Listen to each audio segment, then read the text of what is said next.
Jarmark, bubeníci, šermíři a vůně pečeného selátka vítali návštěvníky před integrovanou střední školou Centrem odborné přípravy, kde se konaly slavnosti podzimu.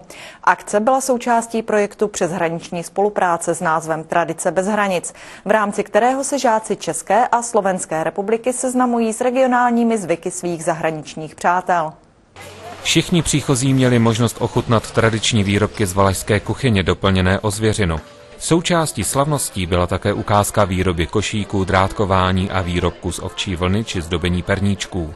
Na programu se podíleli i studenti ze slovenské partnerské školy. Na projekt Cezhraničná spolupráca sa zúčastňujeme so žiakmi, vymieňame si medzi sebou skúsenosti, svoje pozitívneho si žiaci zoberú z toho, že vidia iné suroviny, zariadenie učební. Projektu přeshraniční spolupráce se studenti účastí s očekáváním nových zážitků. Sme zo Strednej odbornej školy obchodu a služieb, sme z Martina.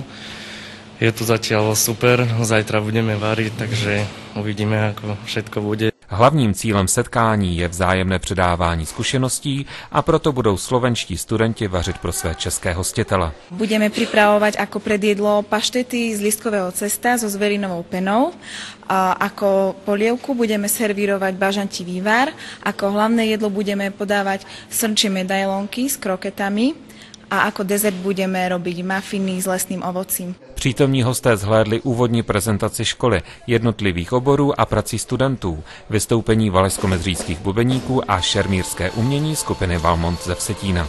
Já jsem nesmírně spokojený, protože klaplo všechno, jak jsme si to představovali, dokonce i to počasí se nám umoudřilo, takže jsme mohli využít x těch aktivit tady právě na nádvoří, udělat takový malý, ale přece jenom podzimní jarmark. Pokračování projektu přeshraniční spolupráce Tradice bez hranic je naplánováno na jaro příštího roku, kdy valašsko-meziříčtí studenti pojedou na Slovensko do Martina.